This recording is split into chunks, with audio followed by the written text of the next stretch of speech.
Amigos, antes de entrar con el invitado, Camila pide un espacio para un anuncio importante. ¿En qué se trata, Camila? Para dar una muy sentida felicitación a Sabrina Bacal, que está de cumpleaños hoy.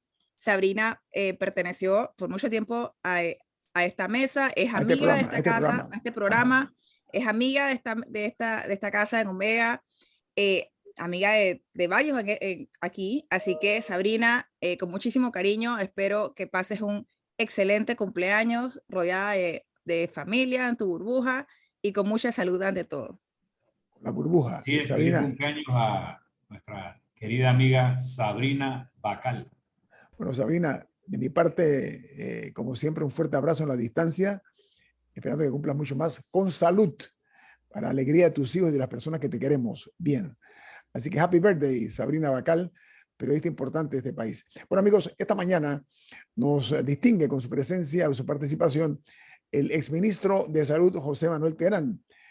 Doctor Terán, bienvenido aquí a Infoanálisis. ¿Cómo está? Muchas gracias, muchas gracias. En primer lugar, unirme a las felicitaciones a Sabrina, una gran periodista y una persona de mucha responsabilidad en esta noble profesión. Gracias, doctor, por lo que nos toca a nosotros. Ella fue parte de este equipo de Infoanálisis. Mucho tiempo estuvo Sabrina con nosotros aquí. Oiga, doctor Terán, antes de entrar en la materia más profunda, hay una parte que no lo es menos, pero que tiene que ver también con el hospital donde usted es director médico. Usted es director médico de la Clínica Hospital San Fernando. Han presentado una querella ante el Ministerio Público, producto de una circulación de un audio falso que estuvo en las redes sociales sobre la vacuna infantil, y entonces la administración del hospital ha interpuesto este recurso porque hay una realidad. En las redes sociales circulan comentarios sin padre ni madre. Nadie sabe de dónde provienen, no hay responsables. Y el propósito es que el Ministerio Público, entiendo yo, doctor Terán, se encargue de dar con la persona responsable, ¿no? Es correcto, todavía no se ha interpuesto la querella, eso se está trabajando, pero lo vamos a hacer porque es parte de nuestra responsabilidad y ya es hora de que aquí se ponga un alto a este tipo de audios que no tienen rostro, no tienen nombre, no tienen honor, no tienen dignidad, de dar la cara y de hacer una acusación formal.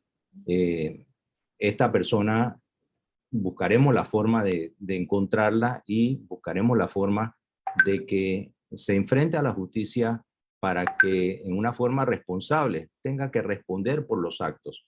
Hay algo muy importante que nosotros debemos tener en cuenta, porque eso es lo que podría cambiar el futuro de este país, es que haya una certeza del castigo, el famoso rule of law, ¿no? De tener una certeza del castigo.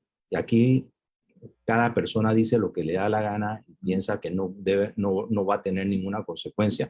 Pues esperamos que este sea el punto, la raya que divida el antes y después hacia el país que nosotros queremos. Camila. Doctor Terán, una consulta. Más o menos, yo sé que no han presentado el caso todavía, la querella, pero ¿cuál sería un poco el cargo? Porque para saber dónde está, y para que nuestros oyentes sepan dónde está en la línea, porque todo el mundo manda a veces decenas de voice notes al día o mensajes de voz a grupos de WhatsApp o a un familiar. Si persona A manda algo al grupo de su familia, y puede que no sea por maldad, pero por ignorancia, manda algo al grupo de su familia, y de ahí el mensaje se riega a medio Panamá. Pero no, ya, o sea, ¿cómo se determina cuando hay una intención de hacer daño o en ese caso puede una persona que no sabía, no lo digo por este caso en particular, es solo para entender dónde está la línea en estos casos, porque a veces hay audios que la gente manda a grupos privados y terminan a Vox Populi. Bueno, esta persona se dirigía a una tal Sara y le decía, sí, Sara, está confirmado. Se formó este enredo en el hospital, mataron a unos niños a unos niños de la Yeyesada. Mataron, eso es lo que están diciendo, mataron a unos niños de la Yeyesada y básicamente que eso había sido la razón por la cual se había cancelado la vacunación. Eso no es cierto. Primero que todo, nosotros hemos vacunado a más de 40.000 personas en el hospital y en el país se han vacunado a millones de personas. No ha habido una sola muerte por efecto de la vacuna, en ningún lado. En los hospitales privados lo hemos hecho con un gran sentido de responsabilidad social con nuestro país y con la ciudadanía, porque consideramos que la vacuna marca el antes y después, y lo estamos viendo con la cantidad de personas que se están contagiando, que son muchísimas comparadas con hace un año, pero son menos las personas que están quedando hospitalizadas o peor, que queden en una unidad de cuidados intensivos con un ventilador. Nosotros tenemos nuestra unidad de cuidados de hospitalización de COVID totalmente llena, 9 camas, 9 pacientes, desde hace más de una semana, 2 semanas aproximadamente, pero ninguno está en un respirador. Y la mayoría de esas personas que están ahí son personas que no han completado su esquema de vacunación o que simplemente no están vacunadas. Y que además tienen algún tipo de enfermedad, ya sea diabetes, hipertensión, algún tipo de cáncer o alguna enfermedad de inmunosupresión, que les va peor. Pero la constancia entre ellos es que no han completado el esquema de vacunación o simplemente que no están vacunados, Camila. Así que ahí hay una responsabilidad de la persona que lo dice, y si eso lleva a otra persona, pues entonces que caigan todos los de esa cadena. Porque es una acusación muy seria, y si el Ministerio Público tuviera esa responsabilidad, ya estuviera actuando, porque hay una persona que dice que en determinado lugar mataron a unas personas. Entonces, eso es algo serio. Y nosotros no podemos estar jugando con la credibilidad no solamente del hospital, sino del sistema sanitario, porque lo mismo hicieron en el hospital de Ovaldía, y aquí no ha pasado absolutamente nada. De Chiriquí, ¿no? Es el Chiriquí. Es el de Chiriquí. Correcto. El materno infantil de José Domingo de Ovaldía en Chiriquí. Ajá. Ahora, doctor Terán, yo leí el comunicado que circuló por parte de la administración de la Clínica Hospital San Fernando, donde hablaban lo que usted dice, que más de 40.000 personas han recibido dosis, personas mayores de 12 años, es lo que dice la nota, ¿no? Y este comentario, hay que decirlo crudamente, es difícil recoger la leche derramada, es lo que dicen cuando hay un tipo de bulo o de opinión malintencionada o no comprobada. Así que yo creo que en este caso el prestigio de la Clínica San Fernando lo han construido en base a resultados, pero ustedes están en su derecho de tomar esta decisión que puede servir también de ejemplo para futuros bulos o, como dicen aquí coloquialmente, bochinches, ¿no? El propósito es detener eso y aclarar, doctor Terán. Sí, hay un libro que salió al finales de la década de los 90, el autor es Robert Greene, se llama Las 48 leyes del poder. En una de esas leyes, no me acuerdo exactamente cuál, dice: defiende tu honor, inclusive con tu propia vida. Y eso es lo que hay que hacer. Cuando se afecta el honor de una persona, cuando se afecta la credibilidad de una institución, hay que defenderla. No podemos quedarnos callados. Ese es el problema que ha sucedido en este país, en donde suceden este tipo de situaciones y nadie dice absolutamente nada. Simplemente nos vamos con ese conformismo en la cual, eso es alguien que no tiene responsabilidad y que dijo cosas sin sentido. Pues todo lo que sale de la boca tiene una responsabilidad. Inclusive para el presidente de los Estados Unidos, como mencionaron ustedes hace un rato. Sí, ayer llamó al periodista para disculparse, un gesto propio de un estadista. La acción de Biden ayer, lamentable que se vio manchada u oscurecida por el comentario que él dice que se le salió porque no se dio cuenta que el micrófono estaba encendido y que no era nada personal, fue lo que dio Biden. Diga, Camila. Pero yo reitero que él no tenía por qué estar refiriéndose a un periodista de tal manera con micrófono prendido o apagado. Claro.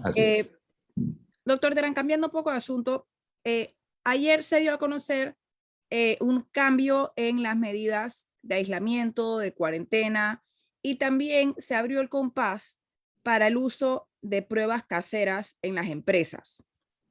Sin embargo, todavía no se ha explicado un poco cómo se va a hacer la distribución de esas pruebas, de las cuales el gobierno iba a comprar una gran cantidad. A los hospitales privados los han contactado o les han dado luces de alguna manera sobre si ustedes pueden adquirir estas pruebas o si están incluidos dentro de un plan de distribución o algo en ese sentido.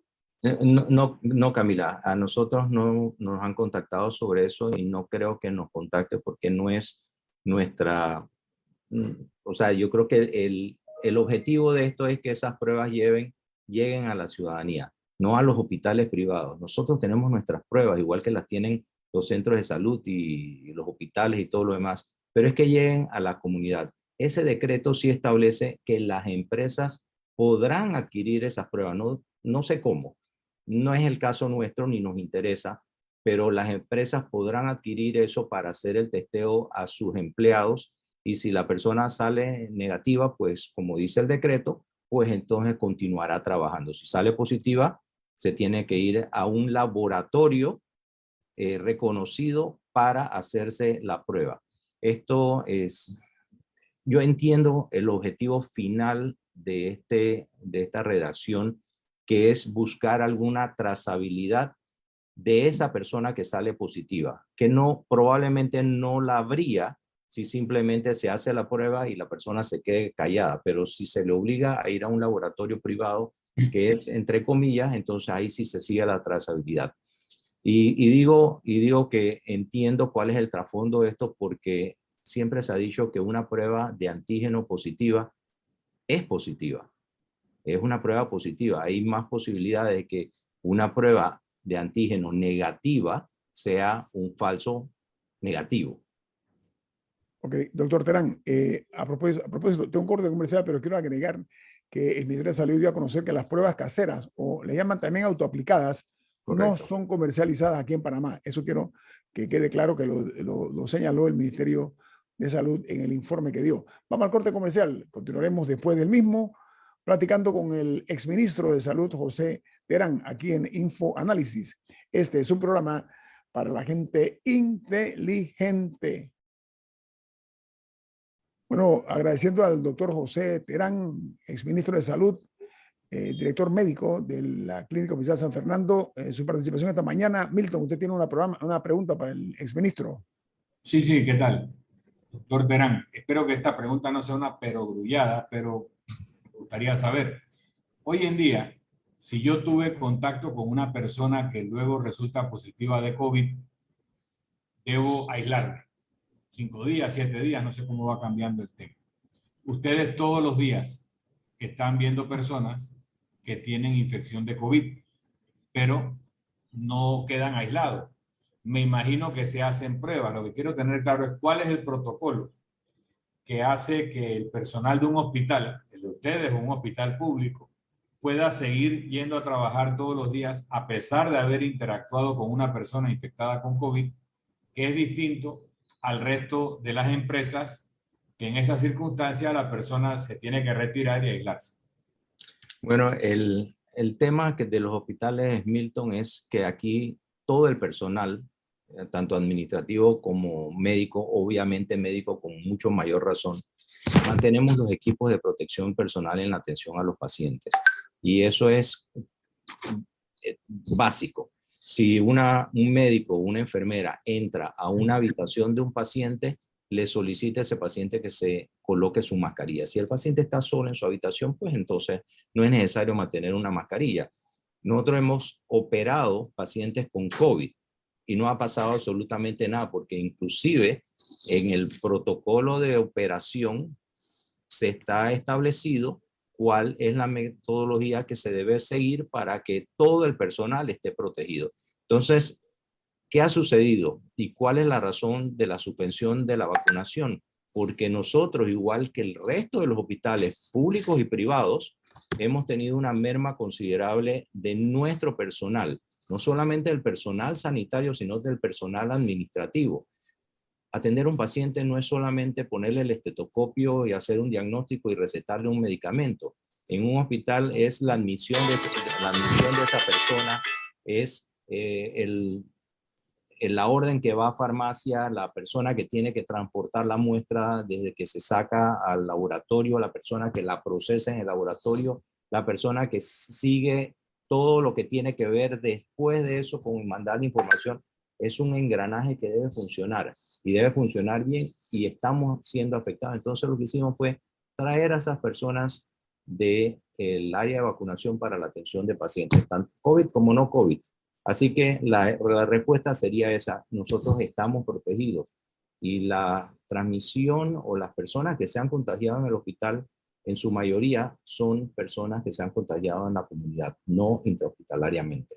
Doctor Terán, la información que dio a conocer el Departamento de Epidemiología del Ministerio de Salud es de 10 muertos ayer y un total de 5.455 casos o contagios nuevos. Tiene una cifra elevada. Panamá, 650.138 casos comprobados y 7.609 fallecidos. Esos son los números de la COVID en Panamá. Ahora, dentro de las nuevas disposiciones del Ministerio de Salud, se está reduciendo el periodo de aislamiento. Antes eran 10 días, ahora se reducen. ¿Cuál es su opinión al respecto, doctor Terán? Bueno, mire, licenciado Adames, esto viene desde diciembre del año 2020, ni siquiera 2021, sino 2020, cuando el CDC cambió esa regulación con respecto a los días de aislamiento, y la mayor parte de los países tomaron algún tipo de norma en cuanto a esto. Es precisamente lo que nosotros queríamos, que el ministerio nos diera la guía actualizada sobre cómo proceder. Y ellos, por ejemplo, en el caso del aislamiento, me he leído con mucho detenimiento el decreto ejecutivo de ayer. Ellos dicen que el aislamiento es por 7 días, que al quinto día la persona se debe hacer una prueba. Si esa prueba está negativa, pues entonces regresa a trabajar. Si está positiva, al séptimo día se repite la prueba. Si está negativa, se va a trabajar. Si no, si está negativa, se va a trabajar. Si está positiva, completa 3 días más, o sea, hasta 10 días desde el inicio de los síntomas para considerar su periodo de aislamiento. Así que siguen siendo 10 días, pero con la posibilidad de disminuirlos a 7 días ante una prueba negativa al quinto o al séptimo día. Sí, me gustaría agregar brevemente a la pregunta anterior, y es que quizá una diferencia con los hospitales es que las personas están usando equipo de protección todo el día cuando ven personas, y en teoría, si uno ve el decreto, las disposiciones del MINSA para enviar a alguien a una cuarentena por un contacto, ellos lo definen como contacto estrecho, el estar por al menos 15 minutos, las 2 personas sin mascarilla, en un espacio cerrado o a menos de no sé qué distancia, lo cual, si se siguen los protocolos, no se debería dar en un hospital. Lo que pasa, donde sí se puede dar es, por ejemplo, las horas de almuerzo, si las personas comen juntas, etcétera. Pero sí, en ese sentido, quizá podría haber una diferencia con los hospitales. Quería retomar un poco con las nuevas disposiciones, porque me queda la duda sobre, con el tema de las pruebas caseras. Ahí establecen que si una persona da positivo, que tiene que ir a hacerse una prueba a un laboratorio a que corroboren el resultado. Pero me queda la duda de por qué. O sea, en todo caso, no tiene más sentido que fuera si la prueba sale negativa, porque al final, si una persona da positivo a un antígeno, es porque la prueba encontró algo. ¿Cuáles son las probabilidades de que dé un falso positivo? Bueno, es lo que comentaba Camila al principio, que es más común encontrar un falso negativo que un falso positivo. Y la razón, no lo dice el decreto, pero lo intuyo, que es precisamente para establecer una trazabilidad, porque los laboratorios públicos y privados tenemos la obligación de informar al ministerio de todos los resultados, tanto negativos como positivos. Así que esa es la razón tras las palabras en el decreto. Es la trazabilidad. Pero no sería más fácil decirle a las personas, tienes que llamar al MINSA y reportarlo, porque el punto de la prueba era que las personas no tuvieran que ir a un laboratorio privado a pagar $30 o más, o que no tuvieran que ir a hacer fila de las 4 de la mañana al Emilio Royo. Entonces, si ahora te dicen, hazte la prueba, pero además, si sí resulta positivo, tienes que ir a exponer a más gente, a salir de tu casa, a hacer todo esto me parece que es un poco contraproducente con facilitar la prueba casera, en especial en momentos en el que yo le puedo decir, yo conozco una persona que se hizo un hisopado público el miércoles pasado y no le dieron el resultado hasta el sábado. El sábado fue que y era positivo y lo sabía porque tenía síntomas y por suerte es una persona responsable que se aisló, pero con esa, ¿no sería más fácil que la persona simplemente lo tenga que reportar? Bueno, es que sí sería totalmente más fácil y aquí es donde entra la responsabilidad del ciudadano, ¿no? Que nosotros estamos considerando que no tenemos esa capacidad de ser lo suficientemente responsables para reportar una prueba positiva. Y queremos hacer este mecanismo que tiene sus complicaciones, tal como usted acaba de mencionar. ¿Por qué voy a someter a una persona a hacerse una nueva prueba de antígeno cuando ya una prueba que ha sido certificada por el Gorga? Porque eso es lo que dice el decreto. Son pruebas que han sido validadas por el Instituto Gorga y sale positivo. Una persona que se hace un hisopado y que no se lo hace correctamente, podría estar positivo, pero la prueba no detectar. Pero una prueba que está positiva, es más probable que la persona esté positiva. Y eso se ha discutido ampliamente y desde un principio se establecieron esos dos criterios. Así que concuerdo con usted. ¿Cuál sería la razón? No le encuentro una justificación clara. Doctor Terán, este decreto 5 del año 2022, que se va a conocer ayer, dentro de las medidas también elimina la cuarentena para las personas de contacto directo que son asintomáticos. ¿Qué opinión le merece eso? Bueno, el tipo, si la persona ha cumplido con su esquema de vacunación completo, es decir, han pasado más de 14 días desde la dosis de refuerzo, no debería tener ninguna repercusión. En otros lugares ni siquiera se hace absolutamente nada. Yo estoy de acuerdo con eso. Yo estoy totalmente de acuerdo con eso y llegará un momento en la cual todas estas medidas podrían ser eliminadas del todo al pasar a una situación de una endemia, en vez de una pandemia o una endemia, como se hace básicamente con un resfriado. Nosotros, si la persona tiene síntomas que lo incapacitan, pues entonces el médico lo incapacita. Si no, la persona sigue con sus labores cotidianas, con la excepción de que esta es una variante altamente contagiosa y que está produciendo graves problemas y pérdidas en las empresas por los tiempos de incapacidad que antes tenía y que se podrían disminuir con esta nueva medida. Doctor Terán, la importancia de la vacunación se ve en los resultados. Por ejemplo, el 80,7% de las personas mayores de 12 años y ya llega al 80,7% de los mayores de edad de 12 años y a 71,9% de los que tiene la segunda dosis aplicada. O sea, Panamá, en términos generales, ha respondido al interés de vacunar la mayor cantidad posible de personas. Doctor Terán, ¿es correcto? Es correcto, es correcto. Hemos tenido, mire, Panamá tiene una historia de vacunación del programa ampliado de inmunización exitoso. La OPS utiliza Panamá como país de referencia.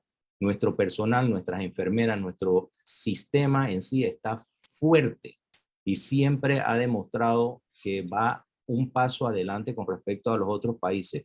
En cuanto a inmunizaciones, nosotros tenemos más vacunas dentro del programa que probablemente cualquiera de los otros países y que se aplican eficientemente.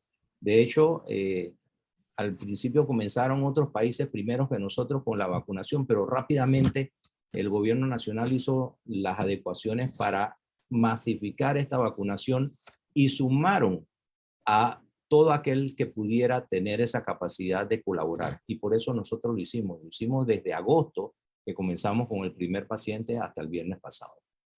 Oiga, lo que pasa es que el MINSA hay que reconocerle que ha vacunado, ha hecho más de aplicación de más de 6.985.000 dosis de vacunas en Panamá, una cifra alta comparativamente hablando con el resto de los países, doctor Terán, ¿no? Es correcto, es correcto. Estamos muy satisfechos con eso y la diferencia se ve. La diferencia se ve en la cifra de pacientes en las unidades de cuidados intensivos o en la UCRE que le llaman, o en las hospitalizaciones en sala. Tenemos 2 minutos, Camila.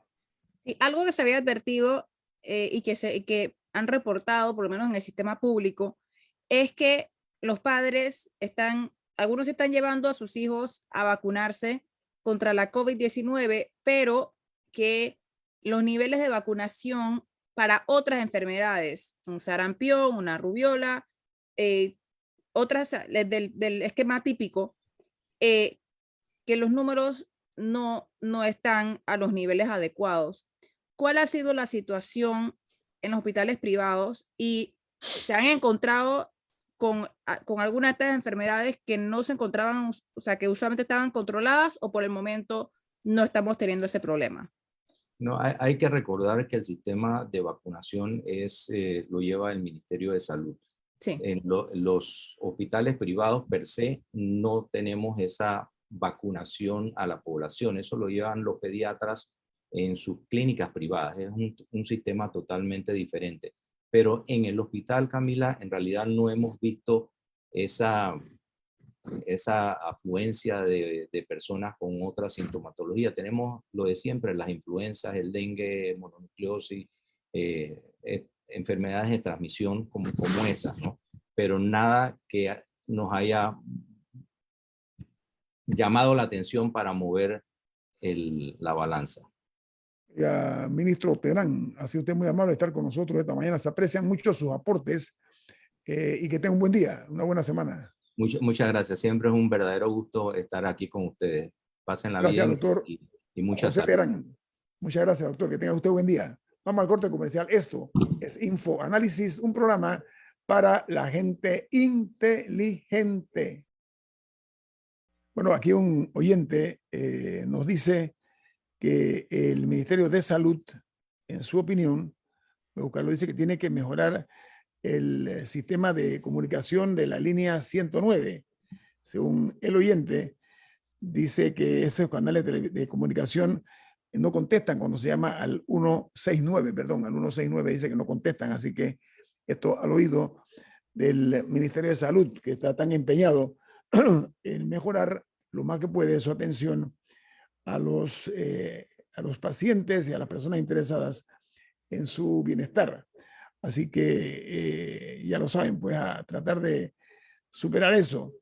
Milton y Camila, hay una noticia interesante y es que los representantes de corregimiento, además de cobrar gastos de movilización, ellos cuentan con una flota vehicular interesante. Se habla de que tienen incluso vehículos de distinta gama y camionetas 4x4 de último modelo, los honorables representantes. Por ejemplo, dice que la de la Junta Comunal del Chorrillo y la de las Cumbres tienen camionetas Toyota Fortuner o Fortuner a un costo de $48,000.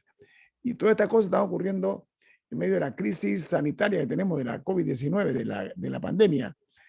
Entonces, dice que los datos que aparecen en la Contraloría hasta el mes de octubre de 2021, 23 de las 26 juntas comunales tenían registrados al menos, atención, 204 vehículos, una flota vehicular importante para los honorables representantes de corregimiento que han disfrutado pues de las mieles del poder con mucha asiduidad, ¿no? Así que esto en medio de la realidad que está viviendo nuestro país. Entonces, vamos a preocuparnos porque se logre materializar el hecho de que comienza a funcionar de una manera seria y sostenida la austeridad entre los funcionarios de gobierno. Yo creo que eso es... Yo creo que ni siquiera hay que hablar de austeridad. Yo creo que hay que hablar de uso racional y razonable del dinero.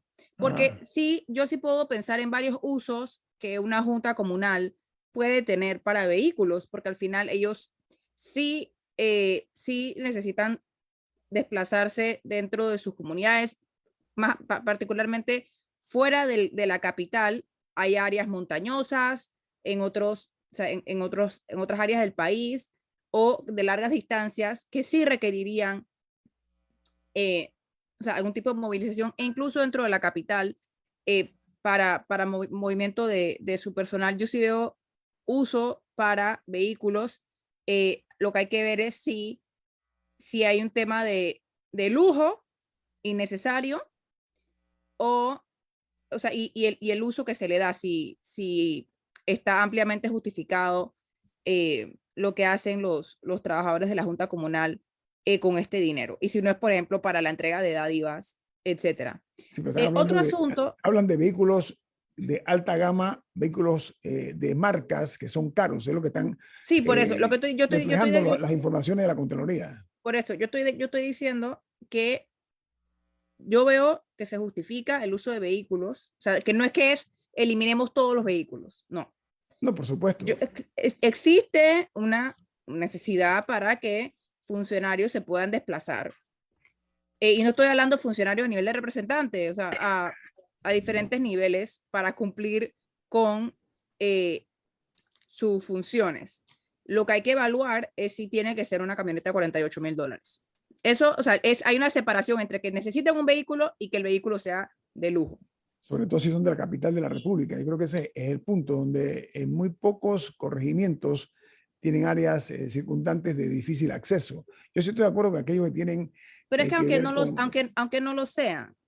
Estoy hablando de los carros, automóviles caros. Estoy hablando de los automóviles caros. Yo estoy hablando de los carros de $48,000. Me parece un exceso. Sí. Ahora, otro tema que surgió fue que la semana pasada el Contralor suspendió el pago de los gastos de representación por encima de los $3,500 a autoridades locales y que también iban a revisar los de movilización. Hemos escuchado diversas explicaciones de diversos alcaldes del tipo de uso que le dan a los gastos de movilización, y a mí todavía me quedan dudas un poco sobre el funcionamiento. Ahora, yo sí tenía la curiosidad, y no sé si alguno tendrá una respuesta, ¿de dónde salen los gastos de representación? Exactamente, ¿qué es un gasto de representación que lo tienen muchos funcionarios, no solamente las autoridades locales, ¿no, Milton? Bueno, Camila, cuando tú ocupas un cargo, ministro, presidente, director, etc., se supone que tú tienes que parecer el cargo. ¿Okay? Entonces, te diferenciaban el salario, que es lo que te pagan por tu trabajo, de una suma complementaria llamada gastos de representación, que era para que te compraras un buen vestido de saco o una camisa limpia, para que si tenías que ir a algún lugar no llegaras en una forma denigrante al cargo que ocupa. O sea, ese era el concepto del gasto de representación, que tú estás representando al Estado, estás representando a la autoridad y tenías que tener un mínimo de decoro en las circunstancias en las que tú desempeñas el cargo. Ahora, eso era una suma complementaria que era siempre menor que el salario. Pero en el tiempo, el gasto de representación, que por mucho tiempo no pagó seguro social y otras prestaciones, se calculaba aparte, empezó a crecer por encima del salario. Entonces tú acabas viendo en el Estado salarios bajos, nominales, con unos gastos de representación que equivalen al doble del salario, por ejemplo, aunque hace varios años empezaron ya a tributar para la seguridad social también. Pero ese es el objeto del gasto de representación, que tú representes al Estado. Ahora, si te dan eso y además te dan dinero para ropa y además te pagan en reembolso los gastos que tú incurras en atenciones y además te dan gastos de movilización, entonces, ¿para qué son los gastos de representación? Son eufemismos que se empiezan a encontrar para que cuando la gente busque salarios, ya, este gana $1,500, no está tan alto. Pero cuando tú sumas el conjunto de retribuciones, entonces ya la persona gana 7, 8, 10 mil dólares al mes entre una cosa y otra. Pero además de todo eso, resulta que lo mandan a una misión. Entonces le dan viáticos. Y esos viáticos son de 300, de 600 dólares al día, de acuerdo al país donde tiene que ir, o de tanto menos si va a otra ciudad del país. Entonces, todo lo anterior que te dieron de movilización, representación, etcétera, no lo usas cuando te trasladas porque ahí hay unos gastos viáticos, ¿no? Entonces, son formas nuevamente de disimular ingresos muy superiores a lo que el estómago de la opinión pública aguanta. Ahora, súmale que esos son los que están bajo la lupa, pero aquí hay funcionarios, el director de la policía, ciertos directores de entidades autónomas que ganan mucho más que el presidente, que los ministros y que los representantes. Y no están en la lupa. Tenemos que hacer un análisis completo de una ley general de sueldo, que tenemos 30 años de estar hablando de eso. Y es muy sencilla. Una ley general de sueldo son 2 páginas. Unos artículos que la presentan y un cuadro tipo Excel que establece las escalas. Y ya, se acabó. Pero no lo queremos hacer porque queremos mantener estas diferencias y estos favoritismos con ciertas posiciones versus otras. No, aparte de que nada de esto es contrafactura. A mí eso es lo que me tiene impresionada. Sí. Aquí, Ahora, porque yo vería, insisto, yo creo que hay áreas que lo necesitan más que otras, que sí se justificaría que se le facilitara a una autoridad o a las personas que trabajan ahí el transporte o etcétera, pero o sea, no entiendo por qué no puede ser, por ejemplo, un fondo al que se tenga acceso, o sea, que no quede depositado en la cuenta bancaria de la persona, sino que sea un fondo al que se tenga acceso cuando se necesite contrafactura o a cosas así, no sé. En teoría pero eso es lo correcto, Camila, pero en la práctica, si tú vas a ese procedimiento, te encuentras con que una misión importante que puede haber salido urgente, hay una crisis entre pobladores indígenas y campesinos en una zona del país, tienes que despachar a un grupo que vaya para allá. Si tú tienes que hacer el trámite de la solicitud, del viático, pueden pasar 5 días y la gente no se ha ido y ya en el lugar de la crisis se están matando. Entonces, entiendo lo que tú dices, yo estaría de acuerdo por el procedimiento no, burocrático. yo decía para el tema de la ropa, yo me refería para el tema de la ropa y los gastos de representación, porque nadie necesita un vestido urgente ya. Una vez al mes. En Suecia una ministra tuvo que renunciar al cargo de ministra porque había un evento donde ella tenía que ir vestida con cierto tipo de ropa, de tipo cóctel, no te digo que ropa de astronauta, y no tenía. Ella compró un vestido, pero lo compró con la tarjeta del ministerio, porque la suya no la tenía, lo que sea, para un acto oficial. Al día siguiente, ella depositó en la cuenta del ministerio el valor del vestido sin que nadie le dijera nada. Simplemente ella lo pagó con la tarjeta del ministerio para un acto oficial, lo reembolsó al día siguiente sin que nadie le solicitara. Eso fue un escándalo porque usó la tarjeta del ministerio y tuvo que renunciar al cargo, porque son países que tienen niveles de tolerancia menor. Ella lo hizo por experiencia, porque fuera rápido, porque tenía que ir y tenía que ir con cierto tipo de ropa que ella no tenía. Ok, pero esas son las excepcionalidades del sistema. Tiene que haber un sistema lógico, como tú planteas, pero que también sea rápido. Sí, porque $3,500 en gastos de representación. Vamos a ver, o sea, 3,500 por 12 son $42,000 al año. Solamente en gastos de representación. Sí. Ahora, vamos a poner la cosa más puntualmente. La Contraloría General de la República, en atención a la presión que hemos puesto nosotros los medios de comunicación sobre la situación esta de los gastos de movilización a alcaldes y representantes, lo que ha hecho es suspender la medida, suspender los pagos. No es que, no, han suspendido. Y esa es una medida que es una instrucción que se dio que no sé cuánto va a durar para ser objetivo, ¿no? Esto por parte de una acción que tiene que tomar la Dirección Nacional de Fiscalización, de acuerdo al comunicado que emitió la Contraloría. En el país ahora mismo nosotros tenemos 81 alcaldes y 679 representantes. Esto comenzó, los representantes, la figura comenzó con 505. Ese fue el concepto original de los representantes de corregimientos. Hoy día son 679 y las erogaciones se están haciendo estas que estamos mencionando nosotros desde hace 15 años.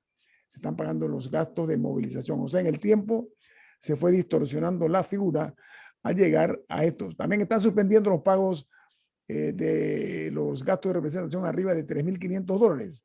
Según esto está reflejado en el comunicado emitido por la Contraloría en base a las medidas que fueron adoptadas este jueves pasado y que hoy día ya pues son formalmente aplicados. Así que imagínense ustedes, 679 representantes de corregimiento con estos gastos que están poniendo adicionales son realmente una barbaridad, sobre todo en época de las vacas flacas, de las vacas famélicas, como estamos viviendo ahora. La suspensión de pago, arriba de $3.500, es una medida que se adoptó el jueves 20 de enero, según dice el comunicado de la Contraloría General de la República. Bueno, tenemos que irnos porque viene Álvaro Alvarado con su programa Sin Rodeos.